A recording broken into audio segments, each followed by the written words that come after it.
लौटा दिया था, कोई राजा तैयार नहीं हुआ और तुम्हारी चिट्ठी स्वीकार करी तो मेरे पति ने शादी करने के लिए सेना सजा लिया था और तुम्हारी शर्त थी जो शेर को मार देगा उससे लड़की की शादी करूंगा। तो नाहर को इसने मारा था और आज जब कारण बस गधा बन गए और तुम मौत करे ये नहीं होगा। दुख में सुख में इन्हीं की मैं संगनी बन के रहूंगी, ध्यान रखना। ऐसी ऐसी माता भाई मेरे देश भारत में।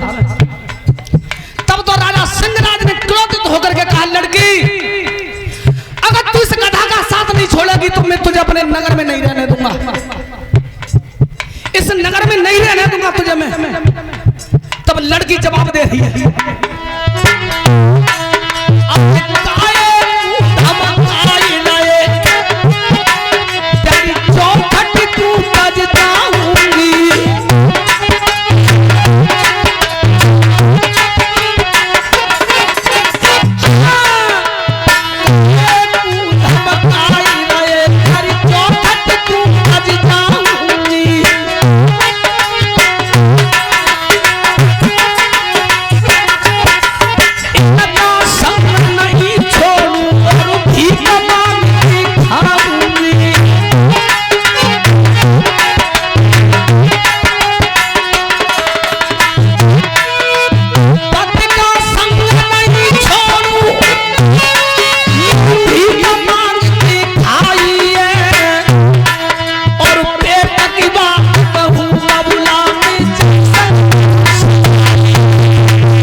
लड़की सुन, अगर तू इस गधा का साथ नहीं छोड़ेगी तो मैं तुझे अपने नगर में नहीं रहने दूंगा।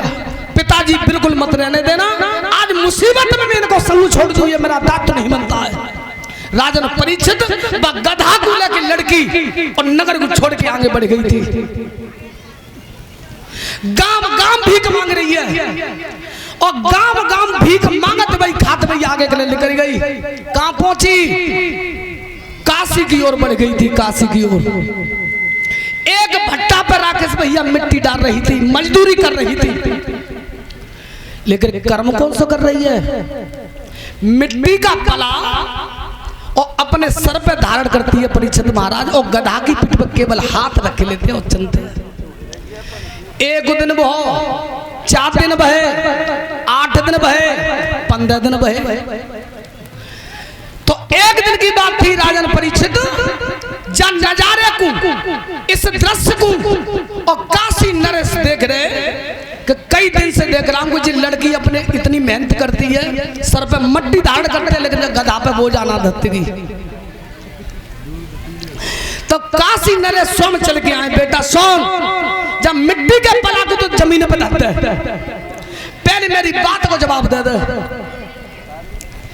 गधा तेरा रिश्ता क्या है? तू इतनी मेहनत करती है और गधा की पीठ में हाथ धर के चलती है। जब बेटी शब्द कहा तो ध्यान रखना, लड़की एक एक आंसू में थे, बहनों 9 आंसू डालने लगी, 9 आंसू डालने लगी। काशी नरेश ने अपने पीताम्बर से आंसू को पहुंचा, बेटा रोबा मत, वो ऐसा प्रतीत होता कि तू विपदा की मांगी है, लेकिन इतनी बात बेटा मैं बता दे कि जब गधा पे बोझा नहीं तू रखती, अपने सर पे बोझा धारण करती है, जब गधा तेरा रिश्ता का है। तो लड़की रोए के बोली है कि किसी ने मुझे आज तक पूछा नहीं और तुमने मुझसे बेटी शब्द कहा है तो मैंने तुम्हें अपना धर्म का पिता माना है, ये गधा नहीं है। अयोध्या नरेश महाराज प्रबंधन के पुत्र, इनका नाम है त्रिशंख। कोई ऐसा कर्म मेरे को बिगड़ गया है इनका कि जो गधा बन गए, ये जन्म के गधा नहीं है। तब राजा काशी नरेश को चिंता सताने लगी। जितने ज्योतिषी थे, ध्यान रखना, जो पत्रा नहीं पत्रा बन के आते थे, काशी थे जनते, ज्योतिषी को एकत्रित किया है और ज्योतिषियों से पूछा है कि अयोध्या नरेश राजा त्रसंग को और गधा बन गए, ऐसा कोई उपाय है कि जे गधा से मनुष्य बन जाए? तो ज्योतिषियों ने मत दिया है राजन 100 पतिव्रता नारी और अपने पति की आन लगा के गधा के ऊपर लोटा चढ़ा दे जल को, तो ये बिल्कुल मनुष्य बन जाएंगे। बस लड़की को लेके गधा को लेकर के बन गए। राजा ने आदेश कर दिया कि जितनी पतिव्रता नारी है काशी नगरिया में अपने अपने पति की आन लगा के जा लोटा चढ़ा दो। तो ध्यान रखना, आज वे पतिव्रता नारी घसते चली है। कैसे?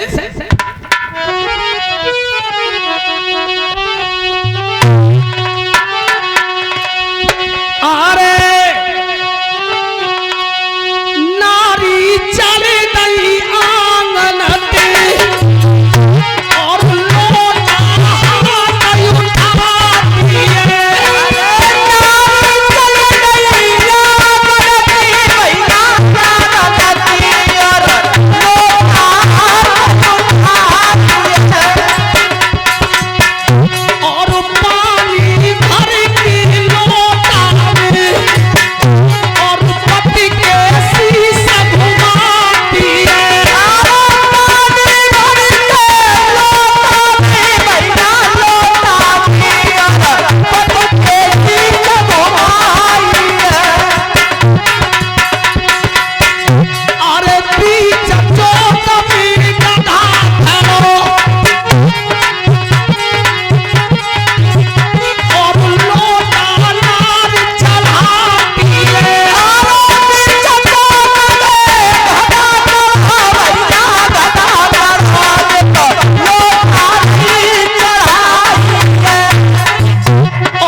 चढ़ जाए इतना इतना शरीर मनुष्य का बनता जाए।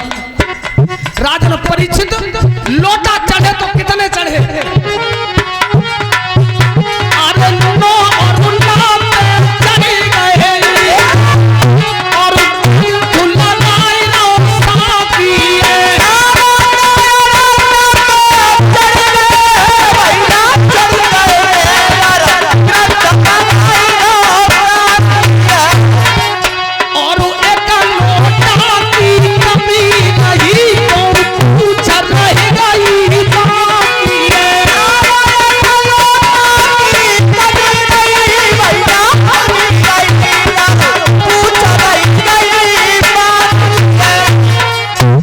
रखना 99 लोटा चढ़ गए, 99 केवल रह गई तो केवल पूछ रह गई, सारा शरीर मनुष्य का हो गया था। बोलिए गोविंद भगवान की। तब राजा को चिंता सताने लगी कि एक कौन डारी रह गई है जी पूछ और मिट जाती, काशी नगरिया की बात पार पे पच जाती। तो महामंत्री को भेजा, जाओ देख क्या को रह गई है गत्ते कौन के गत्ते। तो काशी नगर से बाहर एक मेहतर का भवन बना हुआ है, एक मेहतरानी रह गई थी। उस मंत्री ने कहा कि तुम एक लोटा जल को चढ़ा दो, नेक पूछ रह गई है तो जब काशी नगरिया की बात अमर हो जाएगी। लेकिन ध्यान रखना, मेहतरानी ने खुले शब्दों में कह दिया, अरे मंत्री जा अपने महाराज को मेरी चौखट पे भेज देना। लौट कर मंत्री गया, सारा वृतांत बताया है। तो स्वयं काशी नरेश चल के और मेहतरानी की चौखट पे आए और हाथ जोड़ के विनती की कि देखो एक लोटा जल को चढ़ा दो, राजा त्रसंग की पूंछ मिट जाएगी। उस मेहतरानी ने कहा महाराज जल तो चढ़ा दूंगी, लेकिन ध्यान करना जो मैं मांगूंगी सोई दोनों पर हो, कि जो मांगोगी वही तुम्हारी। राजन परीक्षित जल का लोटा भरा मेहतरानी ने और पति के शीश में घुमा के और राजा के चौक में आ गई। जहां पर राजा त्रसंग खड़े पूंछ लटकी रही है, बा मेहतरानी दोहरा दी वो बात महाराज देख लियो भी कछु